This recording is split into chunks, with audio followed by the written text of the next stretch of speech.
Hello, everyone, and welcome back to another episode of Swish City, where we're going over the power rankings for each team in the NBA from 30 to 1. If you guys missed the previous videos, we've already went over teams 30, 29, 28, and 27. In today's episode, we're going to go over team 26, where I look over their additions, their subtractions, who I like, who I dislike not fitting on this team, my overall record prediction for each squad.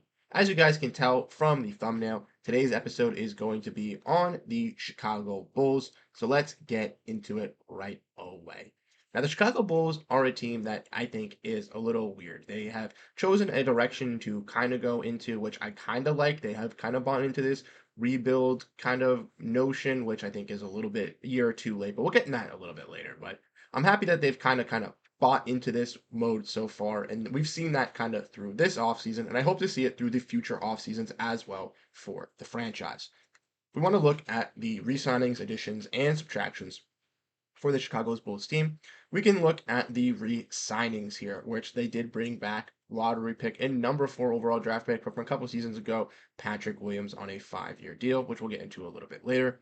They did have some key departures, sending out 2 trades, and one involving the Oklahoma City Thunder, which they traded away Alex Caruso for Josh Giddey, and one trade where they sent DeMar DeRozan to the Kings in a 3-team deal where Harrison Barnes was sent to the Spurs and Chris Duarte was then sent to the Bulls. The Bulls also lost 2 other people in Javonte Green, who was a late season addition from a 2-way contract. He went and signed with the Pelicans, and Andre Drummond, a player who was also rumored to be traded at the deadline to the 76ers, ultimately left and went back to Philadelphia. The Bulls did make one addition in free agency, one that I did like in Jalen Smith, who I think could be a nice player to add to their front court, which is very thin. So let's dive in and let's look at this roster as a whole. As we can see from looking at this Bulls roster, courtesy of Spot Track, we can see they have 15 guys currently on your 14 guys currently on the roster, and 4 guys currently under Exhibit 10, and 2 guys on 2-way contracts. Their 2 players on 2-way are 2 very intriguing pieces, which like I said, is nice for their young direction in the rebuild. Sonogo, who went to the University of UConn, played on their G League last year, and who looked like a solid piece to be in their front court rotation for the future. And DJ Stewart, who played with the Boston Celtics last season on their G League affiliate, the Maine Celtics, who then went to the Chicago Bulls this season on the Summer League, had a standout Summer League with the Bulls this year, and earned himself a 2-way spot as a young creative guard who came out of Duke a little too early. They also have made some nice key additions on that Exhibit 10 day market. Taylor Horton Tucker, EJ Liddell, and Kenneth Lofton Jr. EJ Liddell and Kenneth Lofton Jr. both being on that younger side. Liddell being coming from New Orleans, traded to Atlanta, then traded to Phoenix for David Roddy. He was then ultimately waived by the Suns. A nice shot blocking power forward slash center. And Kenneth Lofton, we've also seen have stints in the NBA with the Memphis Grizzlies and ultimately with the Delaware Blue Coats G League. He has also had some nice stints in that front court position. He could be a nice player to be added to this young core of big men for the future for the Bulls. Taylor Horton Tucker, a player who has also played in the NBA and had some stints with the Los Angeles Lakers and Utah Jazz, will also look to earn himself a contract as well on this Bulls team. Now, like I mentioned with this Bulls roster and with the abundance of teams that we've talked about in the recent ladder, their most expensive contracts aren't similarly their best players. Zach LaVine, Lonzo Ball, Vucevic, Patrick Williams, some of these players making the most money on the Chicago Bulls team might not be the most consistent or players that are built in the right direction for the Bulls. That might change for the future as the Bulls kind of similarly change their direction.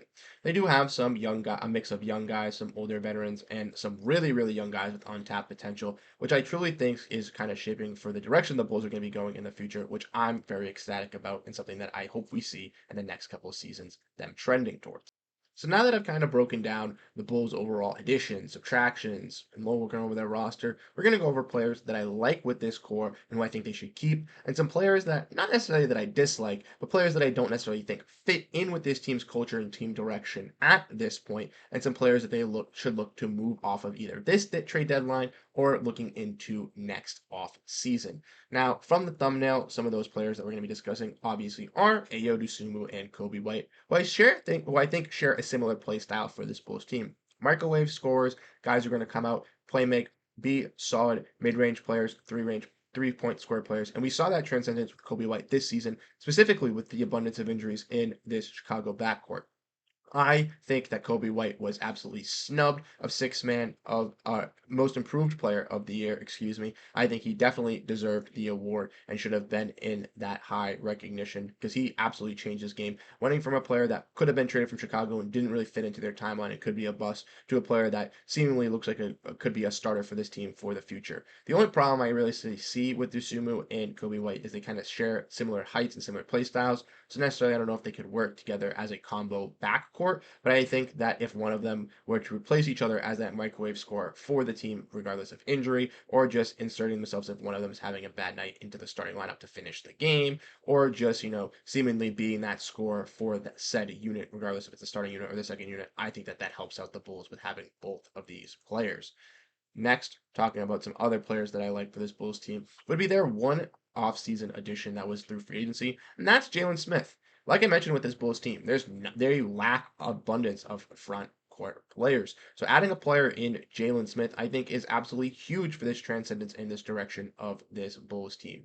Now, Jalen Smith has played on two teams in his quest to getting to the Bulls, the Suns and the Pacers, where he's been used as a backup big for primary use of those, but he can be a solid rebounder as we've seen. His defense has also gotten better through his stints in Indiana, desperately from his stint in Phoenix. And he also can show himself to be a pretty solid scorer in the post and down low in the paint and the mid range.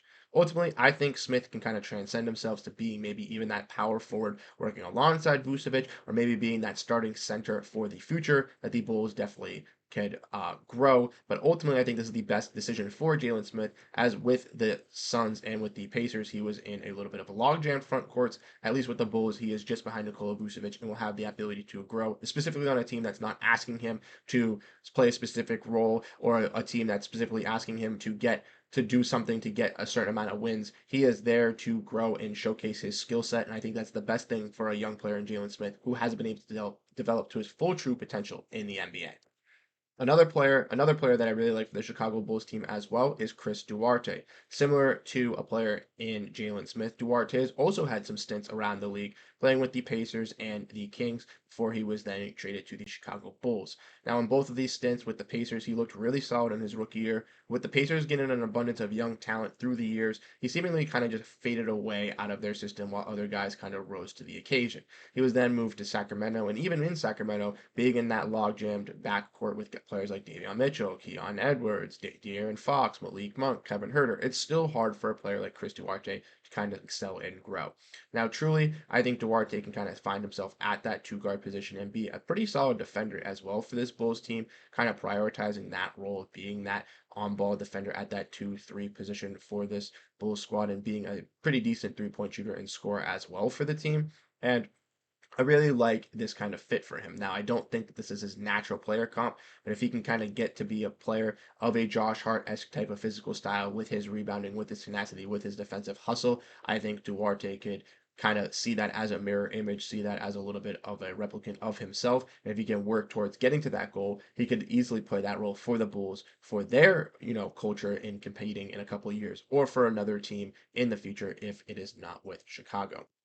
Now, before we get into the players that I'm not dislike but not the biggest fan of for the culture for Chicago, I do want to mention that I am a big fan of Matheus Buzelis, first round pick for the Chicago Bulls. Do not have a picture of him, but he is going to be fantastic in that small forward role, replacing DeMar DeRozan, and I think is perfect for the city of Chicago as he's obviously a homebred kid from Chicago. But let's get into the players I'm not the biggest fan of, and that's going to be an abundance of players. Now, some of them I do not have pictures of. We're going to be talking about 5 players here for the Chicago Bulls, and 3 of them you can see pictured.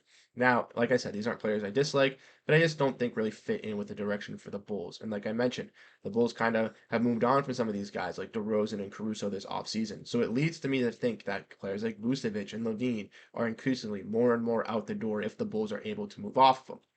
But with their contracts being a little hefty, Zach LaVine making around 40 million, Vucevic making at least 20 plus million, it is going to be a little bit difficult for these players to be moved in a deal, specifically with the new CBA restrictions as well.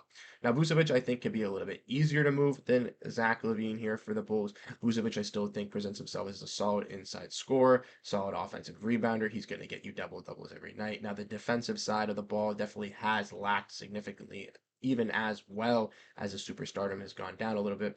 But I ultimately think he could still be a solid piece for you, depending on if you have him as your starting center or if you're going to utilize a double big lineup or utilizing two bigs as a main focal point for your offense. I think he could be a great addition for that team.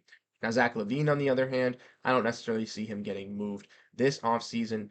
Or this season. I see him basically getting moved next offseason compared to Vucevic, who I think get maybe moved by the deadline. I think with LaVine, because he's making $40 million, and most teams view that as a second tier type of player on a championship team, and he's more of a third tier type player on a championship team, it has definitely hindered his value. I think that there are a plethora of teams like the Heat, like the Lakers, like the Clippers, who could go in all on his services to kind of boost them, give that extra oomph, that extra playoff spark if they're a team that is towards the bottom of that play and are not really tracking to be a top tier team in their respective conference, but ultimately they'd have to put up a big package to be able to get LaVine. And the Chicago Bulls would also want to have to take that package. Now, Zach LaVine, I still think can be a talented player, talented scorer, but ultimately I think his services are going to have to wait this season to kind of build up his stock after the ridiculous tanking that it's done over his injuries. Even though he's still a very quality player and a top tier offensive player and one of the best offensive scorers in the league, his definitely skill on the defensive side with his injury risk and his money definitely plays a little factor into him getting moved. Like I said, I could see him easily being moved to a Clippers, a Heat, or a Lakers, maybe even a Pistons, maybe by the end of this season going into next season, but ultimately I think that's a waiting game for us. Patrick Williams, I am not completely unsold on him. The only concern with Patrick Williams is he just had a lot of injury history through the years with a lot of these Bulls players. Why they haven't been able to succeed is a lot of injury history. Patrick Williams is entering training camp with some more injury history even after signing a long-term extension with this team on a 5-year deal. And that's where it kind of concerns me because he's one of your talented players, one of your young players you're kind of believing in, one of your defensive focal points on that wing department. And if he's already coming in questionable with some injuries, not looking great, that's already not off to a good start for the Chicago Bulls here. Now, some more players that I'd like to talk about, I do not have pictures of them, but I do have the salary cap to go over them, would be Lonzo Ball and would be Javon Carter. Now, similar for both these players, it's just a log jam in that guard room. You got Zach LaVine, who's a guard, Kobe White, who's a guard, Josh Giddey, who's a guard, Ayo Dosunmu, who's a guard, Duarte, who plays the 2-3, Dalen Terry, who can play some guard. There are an abundance of guards here, and with Lonzo having some injury history over the last couple seasons, I don't see enough teams harping on him, jumping on him, wanting to trade for him. Trust me. But if the Bulls see some growth with him coming back on the court and see some stabilization, they're going to have to look to move off of his contract because it is not going to help them out. Regardless if it's a buyout where he just isn't going to come back, isn't going to be fully 100%, and they just have to bite the bullet, or if he does look decent and they do look to move and trade off of him to another team in the future, I think that's going to be a question mark for this team's future because it is a lingering contract that is going to be holding over this franchise if they are wanting to make moves, specifically with the new CBA. Another player as well that I want to break down, who again I really, really am a big fan of, I just don't like fitting in with this team, is Javon Carter. Now Carter has had stints with an abundance of teams through the NBA, famously going with the Suns, then the Bucks, or the Nets, then to the Bucks and winning a championship, and then after with the Bucks going to Chicago and signing a 3-year deal back in his hometown to be a starting point guard. Now, unfortunately for Carter, he had higher hopes, thinking the Bulls would be a playoff team, making some pushes, thinking he could contribute. But that just hasn't been the case for Carter since he's arrived to Chicago. And now, like I mentioned with Lonzo Ball, the abundance of guards in that logjam court, it's making it even harder for him to get playing time. Now, he's going to get playing time. He is a veteran. He is in his hometown. He is deserving of those minutes. When you're competing against a lot of young guys that are trying to be the futures of this franchise, and the franchise wants to believe in these guys, it's going to be even harder and harder for you them to want to give you that opportunity, even if you do deserve it. So ultimately, I think Carter has the most likely name to be traded out of all the bunch. But I think with his contract, abundance of teams are going to be looking at him around that trade deadline to be an effective playmaker, defensive guard, etc. for their team. And I think he is going to be moved by the deadline if the Bulls are smart. Now, the Bulls did not want to do that at last deadline with Andre Drummond and Alex Caruso, but hopefully they learn from their mistakes this offseason and they can make some moves at the deadline, maybe moving off guys like Vucevic, maybe moving off a guy like Javon Carter, kind of setting themselves up for a little bit more of the future as well as this team is trying to tank and trying to get this rebuild going. Like I said, they kind of turned a direction, haven't fully turned the page yet, but I think they're progressing in that direction. But lastly, before we sign off, let's look at the record prediction for the Bulls. What do I have them coming in at? I have them coming in at 23-59. That is right, ladies and gentlemen, finishing in the bottom five and one game better than the Utah Jazz. Like I said, I think they're going to have an abundance of injuries. This Bulls team has suffered injuries throughout the last couple seasons, regardless if it's top tier guys or some of their role player guys. And I think we're going to see it happen. We've already seen it lingering with Patrick Williams coming into training camp. And I think that's just going to be the curse for the Bulls this season, unfortunately. So let me know what you guys think down below. How do you guys feel about the Bulls? Do you think they're too low on the list, too high on the list? Where would you rank them? How do you feel about the players that I talked about? Do you guys like them? Are you guys not sold on them? Are there any players that I didn't mention that you're ever a Bulls fan and you're sold on? Talk to me in the comment section. I love to know everything. Want to get every detail about every single team as I'm trying to revitalize this channel. I appreciate everybody tuning in, hitting that like button, hitting that subscribe button, even just clicking to watch the video. You do mean the world. I really do appreciate it. Once again, thank you guys so much for tuning into this episode here where we broke down Chicago Bulls. And stay tuned for tomorrow's episode. We'll be breaking down another team in power rankings. I'm Bruce Velez. Have a great rest of your day. Peace out, everybody.